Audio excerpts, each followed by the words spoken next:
everyone, and welcome to our latest Poetryspective features rerun. Slightly shorter edition this time around because we had Easter in the middle of the last month, and we've only had the one show since we last did this. But we've got a couple of really great performances for you to enjoy tonight. The first one is from our regular MC and the creator, the organiser, the convener of Poetryspective, the wonderful Elizabeth Lish Skec. So there's something for you to enjoy, and she's going to be doing her retrospective feature of Amelia Walker. This was really great. I enjoyed this a lot. Wasn't super familiar with Amelia's work, but yeah, I think Lish really did it great justice, so enjoy that.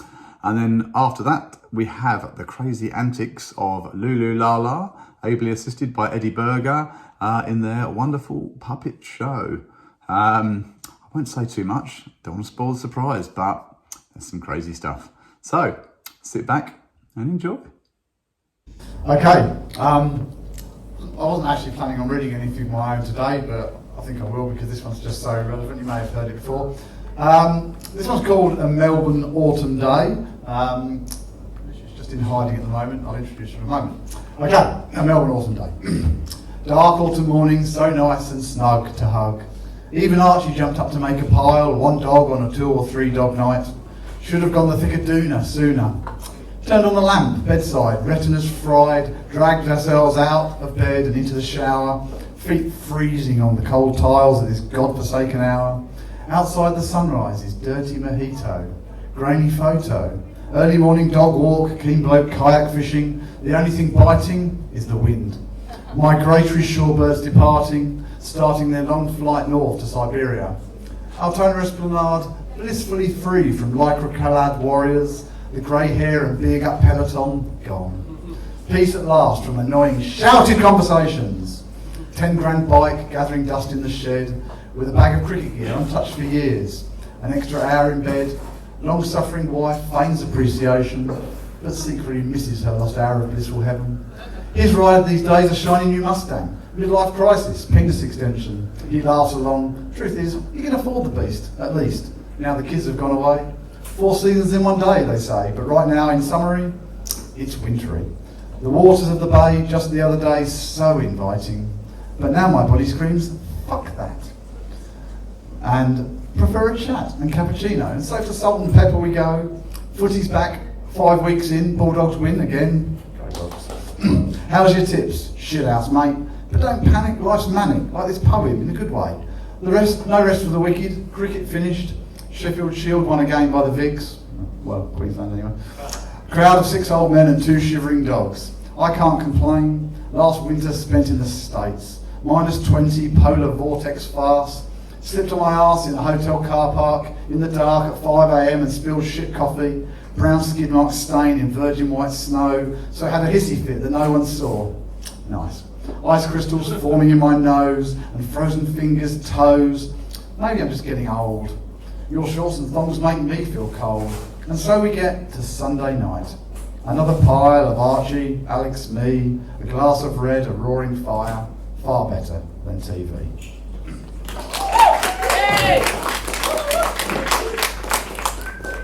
Lish has returned. Excellent. Okay, so as you may well be aware, it is traditional to read some works by the retrospective feature at a Poetryspective. And Lish has kindly sent me some new stuff that you probably haven't heard before. Would that be fair to say, Lish? Okay. All right. So I don't know if these have got titles, but anyway, I'll start. There's a couple. I'll do them both. This one that Lish told me was a love poem of sorts. Oh, a cheesy love poem. A cheesy love poem. Yeah, cheesy love poem. Your soft fake leather holds my feet like air.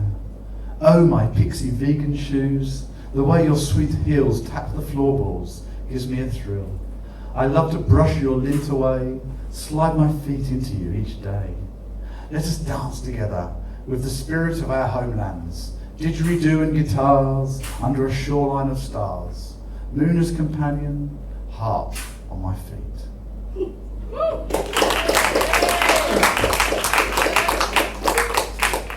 And the second poem, also untitled or titled, I'm not sure. The runes. Yeah. The runes, there you go, it's called the runes.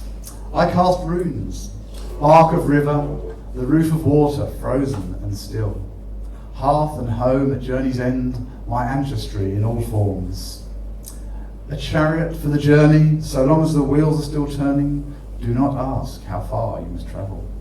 The owl who can see where others are blinded, the brightest beacon, this torch lit with a spark, a light beam of knowledge, of understanding, final tune cast. The creator, spear of justice, Tyre, Mars. It takes as much courage to stand up for what is right as it does to go into battle. Okay, so now it's time for Lish's retrospective of Amelia Walker. I don't know what to say to introduce Lish, really. You all know her. She needs no introduction. Lish is the wonderful convener of this fantastic Poetryspective show that we have every couple of weeks. We're up to number 82 tonight, I think. So yeah, 82 shows, some of which have been online during COVID. I think most of you would have seen, or looking around the room, most people have participated, so you've obviously seen them. So there'll be another one of those in 3 weeks' time. So yeah, get your videos sent in. But with no further ado, the person who needs no further introduction.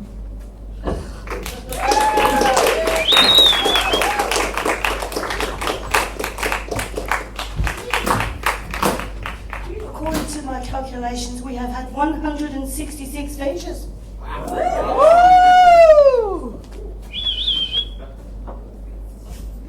And they've all been good looking.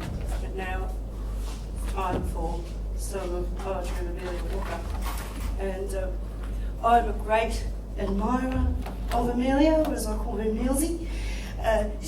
She was an established poet when I first met her in, I think it may have been 1999 or 2000. She was already an established poet in South Australia. She was born in South Australia. And then, of course, she moved to Melbourne for work because she was a nurse at the time. And she's not a nurse anymore. But she is still doing like therapeutic work and that sort of stuff, as well as poetry education. And after Melbourne, she went to the Netherlands and taught for quite some time in the Netherlands and ran workshops there, and then came back to Melbourne for only a few weeks and has been in South Australia since. But that's great because I can go and stay with her when I go over there, and she's one of the most generous people and kind and genuine people that I have ever met, and I mean that sincerely. So I'm really, really thrilled to be reading her poetry because she's a very talented poet as well. So delving into the Amelia Walker archive, the first poem that I have selected from Sound and Bundy is called Girl Friday 1994. She keeps leaving me, or I send her away. Whichever. I always know she'll be back. Two castaways, we can't help but drift together. Our Friday nights beneath the dim globes of our favourite bar, she's sitting, waiting for me to find her. A master of disguise, sometimes blonde, sometimes dark, skin pale or tanned. One week she's tall, the next short, but I always know her by her eyes. She wears little grey ribbons in her eyes. Above the chatter of pokies in the next room, she plays her latest lucky name, sometimes Sonia, others Michelle, or Rona, or Lisa, or Christy, and what the heck, and become different people for her too. Keeps things interesting for both of us. I buy her tequila sunrise, or a bourbon and coke, or a gin and tonic, or a beer. She gives me a smile, or a snarl, or a kiss on the cheek, or the neck, or the mouth. We go back to my place, always my place. I've thought about asking her why, but then maybe it's me who insists, who doesn't want to know the colours of her walls, her sheets, the books on her shelves. Inside all this civilized clothing, we are both savages. Our bodies, foreign languages. We learn through points and gestures, stutters and gasps. Lisping children, we invent new games, new worlds for only us and only now. Next week, we will have forgotten on purpose. We learn to speak all over, discover ourselves again and again. This is why she leaves me. This is why I send her away. And as to the LGBT thing, Amelia is fluid, and I've seen her with male partners and female partners, and she sees beyond gender. So I thought that was, an important thing to mention, and she's very active in the rights of LGBTQI people as well, which is wonderful, and human rights and the rights of children. She's quite an amazing person. So the next poem, there's 2 more in this book actually, and this one is called Dying to Be Alive 2000. Every week I ask myself, why do I do it? What's left of Sunday, rear end to Monday, Tuesday, Wednesday, Thursday, whizzing past fast as groceries, cross the scanner till Friday rears up like a feral skin condition and I itch all over. Twitch and remember that I do it for the growl of the zippers on my knee-high boots like Harleys as at a red light revving up. I do it for the furl of mirror gives me as I block my bright pink. Why don't you buy me a Bundy?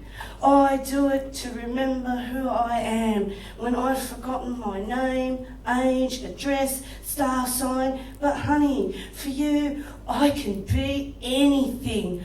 I do it for the slam of my heart against my chest like cards on a table, 'cause at 4 a.m. any fuck's a fairy tale. Just takes one song by Bon Jovi and I'm halfway there. Did I wear but hell sure is some ride.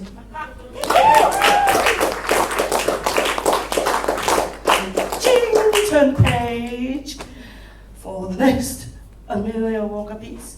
And this is, I love this poem for many reasons, and you'll hear why. It's very clever, and it's called In Memory of Me 2000.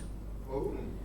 I am not me anymore, never will be, never again. I am dead, but instead of a funeral, they give me booties, and suddenly every loom at every bus stop, bookshop, servo, golo and shop toilet records, it's their lot to cop a feel of the swell that's swallowing me, this great flesh monstrosity bout which I should be so fucking happy.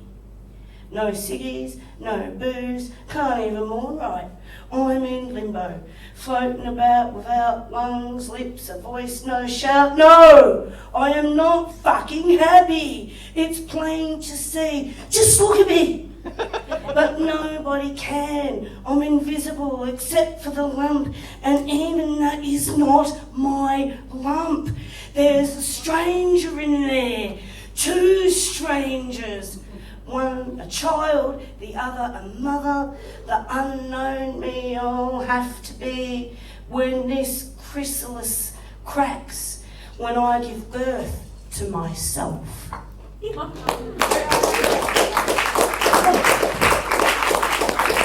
so used to do 1 or 2, wandering away. Oh, that's just wandered away. That's in there. Moving on to the next book by Amelia. And this one is called Just Your Everyday Apocalypse. Oh, and I have to say that she was actually wearing that outfit on this book when I met her. So, I was like, whoa, does she ever change her clothes? She laughed.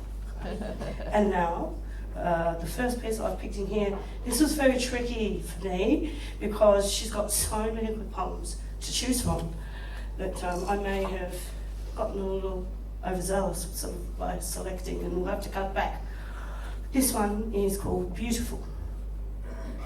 The most beautiful woman in the world has webbed toes and a crooked smile. She goes shopping in op-shop pyjamas and sometimes eats ice cream for breakfast. The most beautiful woman in the world has 5 kids, varicose veins, and isn't married. She's the karaoke princess and knows how to drive a tractor. The most beautiful woman in the world speaks 8 languages and plays the bassoon. She's 98, but only looks 96, and says, sex just keeps getting better.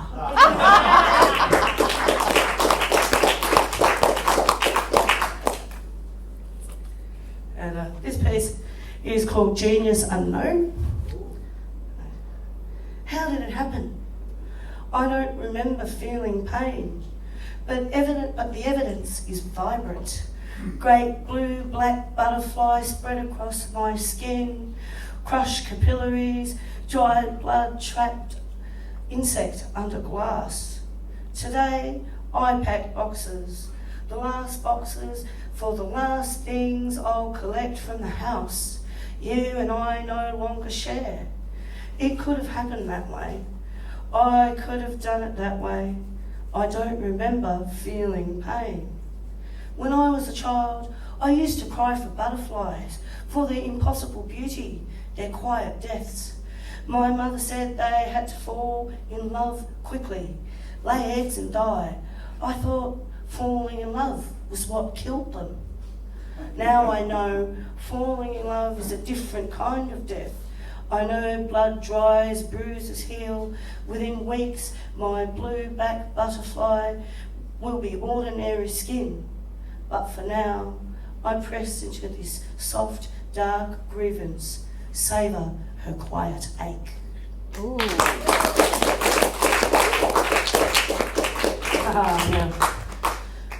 I know these shoes. Amelia also has a poem to her shoes, blue shoes. Actually boots, but blue shoes. So I wore boots. Oh, there you go. They're not blue, but hey, they're boots. And this is blue shoes. Scuffed suede shades of blue, gone green, grey, the smell of rain and running for trams, of cobbled back streets, wandering aimless, of surprise turns, discovery of Melbourne. I bought them the week I moved. New shoes for a new city. Bright blue, they whispered from their corner of the Brunswick Street window, and I, barely bowed bird, could not walk past. I tested them out round my new home, going nowhere in particular, but everywhere is somewhere, or it seemed so that day. They were light on my feet. Soft soles whispered the shapes and sensations of each new step. They took me to work, the reason I'd moved. They walked me home at night and I quit. They rode the 9-hour bus to Adelaide, drew circles in the dust as I tried to explain. By then, the first hole was opening. They didn't look so blue. Still, they got me back to Melbourne, and together, we scuffed those same streets, going nowhere, no longer exploring new places, instead noticing how they'd changed. My blue shoes live by the back door now, tired and scungy, no good in the rain, though still comfortable. They take me places, like the corner store or post office. Sometimes we even go nowhere for old time's sake.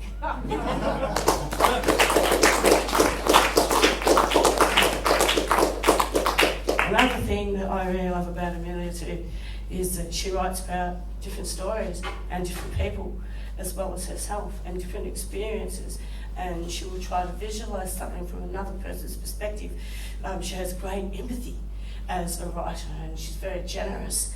So I selected this poem, Bougainvillea, for that reason.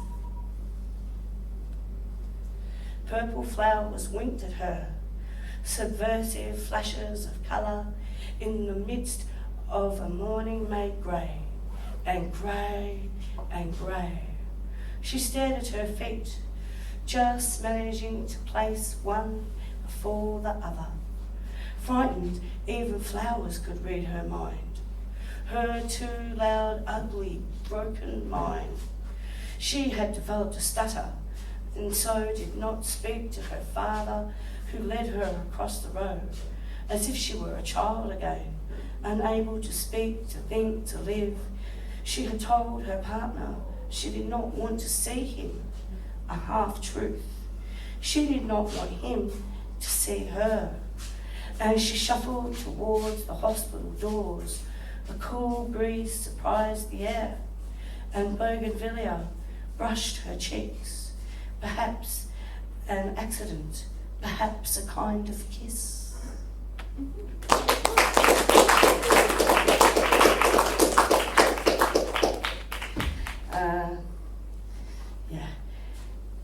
When Amelia showed me this book, I just fell in love with everything in it. And that's a rare thing for me. But this poem in particular really, really speaks to me. It's got a dreamlike quality. So I thought it would go beautifully with puppets, to be honest. And it's called Fireheart, in response to Wire's Dragon by Amy Gibrant. And Amy Gibrant is a painter. So, and this whole book has been inspired by various artists and painters, which is another thing that I really love about this particular collection. So, this is Fireheart. Last night, I dreamed of a dragon, green and smiling. I didn't know whether to run or stay.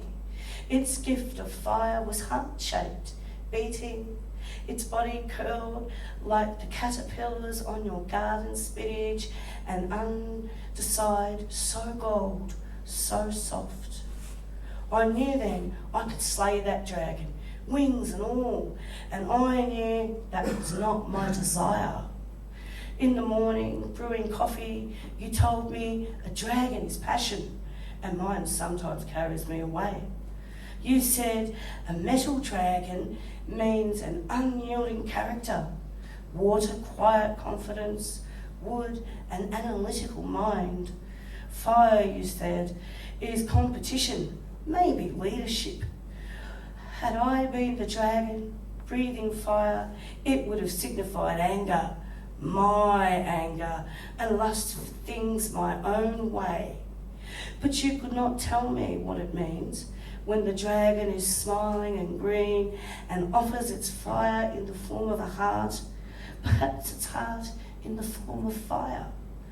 And then we shifted away to talk, work, days ahead, and headlines, bomb blasts, near and far away, interest rates and oceans on the rise, and too eagerly I gulped my coffee, gasping, and it singed my mouth. Then, in a rush, how I longed to fall back to sleep, to let that dragon's smile swallow me, to be carried on its wings away.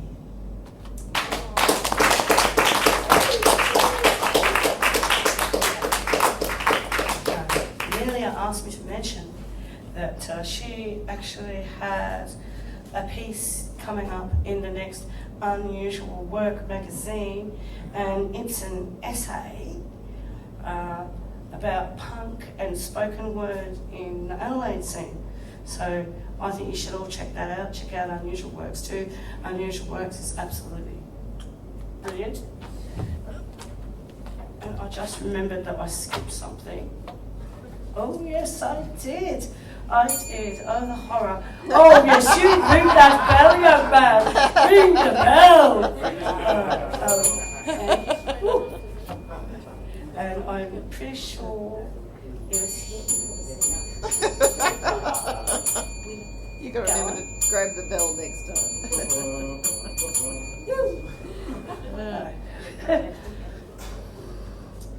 But you know what, that's okay.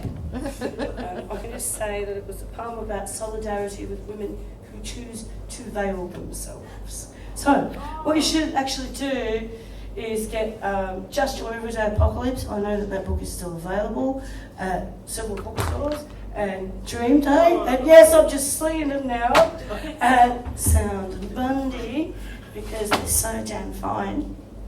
And I'd like to move on. Amelia is a huge educator, and she believes in education and everybody's equal. And of course, she put together this poetry book, education poetry book for schools, for children of the ages 9 and 10. And it's got everything from concrete poetry to sound poetry, villanelle, description in poetry, language in poetry, symbolism, narrative poetry, character in poetry, visual poetry, performing poetry, with templates and all kinds of stuff. So I decided to pick one of her text models that she wrote called Symbolism Salad, because I think it's pretty damn cool. And yeah, I was actually really, really impressed by this entire edition. This is Symbolism Salad. Begin with 1 whole garlic and 2 bare hands. Smooth skin, gentle ridges, unwrapped like a present. 1 object made of many. Take a small clove of the garlic, chop finely, and place in a bowl. Next, dice 3 potatoes for my Irish ancestors. Place in boiling water, heat as sudden as the Australian outback, where my grandmother rode horses, built fences, drained and leave to cool. Now slice 2 large tomatoes, red as the blood on a Scottish battlefield. Season with dukkha for the Egyptian family who lived next door when I was small.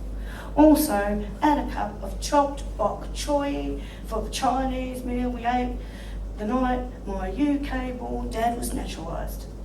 To the bowl of garlic, add half a cup of red wine vinegar from grapevines like those in Barossa, where thousands of German families settled fleeing persecution. Squeeze in 1 fresh lemon for bitter words and names changed. A pinch of salt for the long sea journey, and a shake of pepper because it both burns and is sweet. Combine the potato, tomato and bok choy in a large bowl, dress with the vinegar and garlic mixture, mix well and garnish with mint, which is handy and thrives despite difficult conditions. And here's the bowl.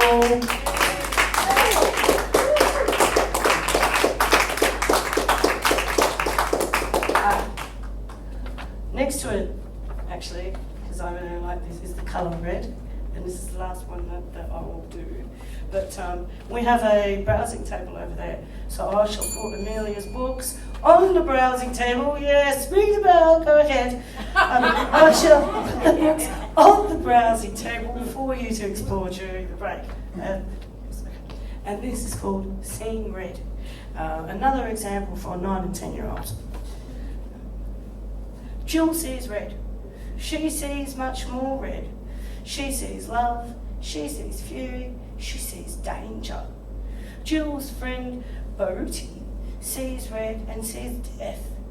Her friend Lee sees a dress for a wedding. Adina sees sin, but Dibba sees purity.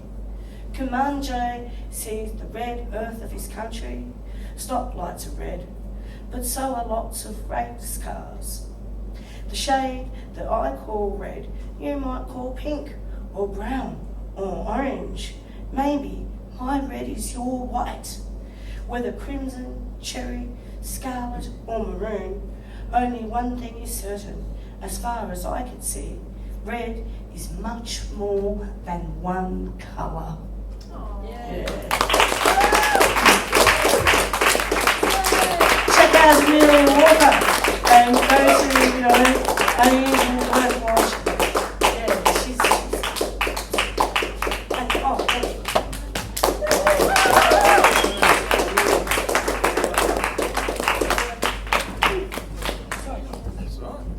Thank you, Lish. That was just beautiful.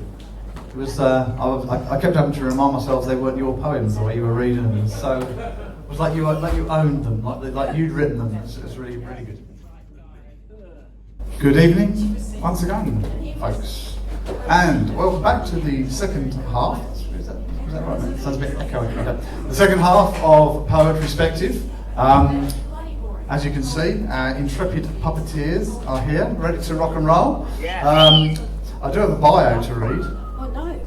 I know. Oh no. Yes. Yes. So, Lulu Lala likes making things. She has made thousands of things.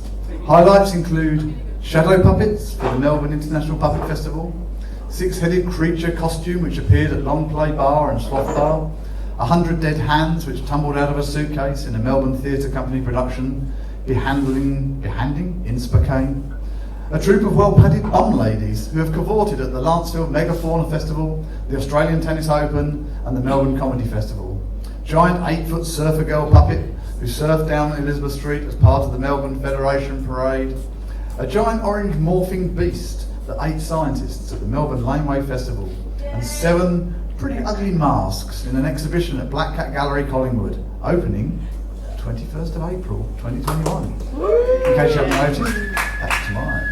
Okay, so over to you, Lulu and Anne. Opens Thursday. On Thursday, okay. But it's up now. Yeah. Hello.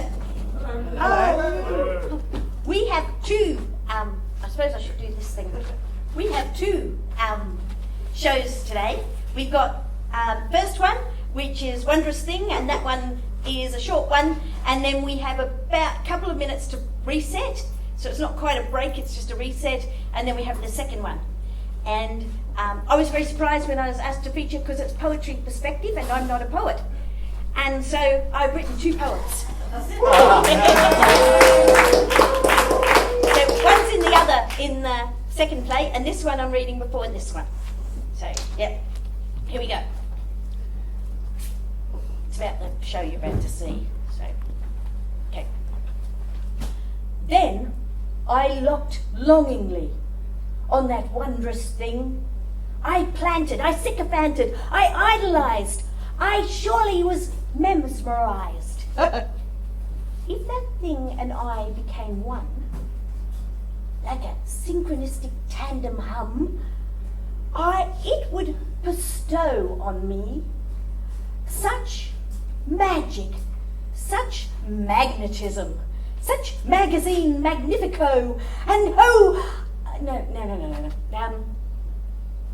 It would reveal, make visible my already own momentous bits, wet, glistening hits, all magnified, amplified, and justified, as if I was meant to be.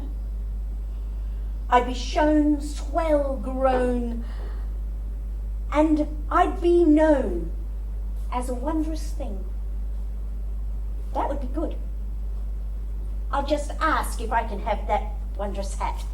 And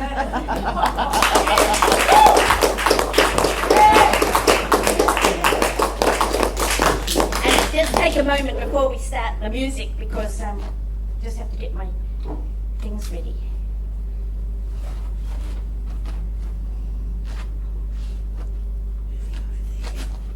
Okay, music, Matthew. Please.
And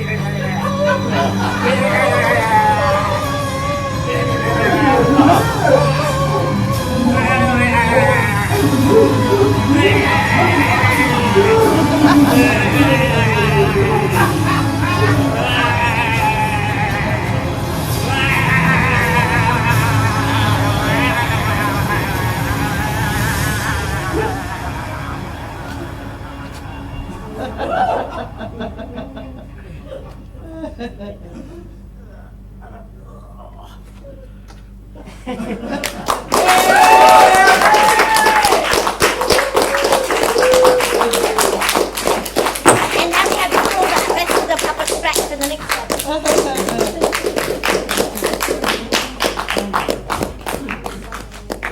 Ladies and gentlemen, this is the second instalment, and it's called something else that I've forgotten already. I know what it's called. It's called willful damage. And it's called something else that I've forgotten already. That was all part of the show.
Yeah. Oh,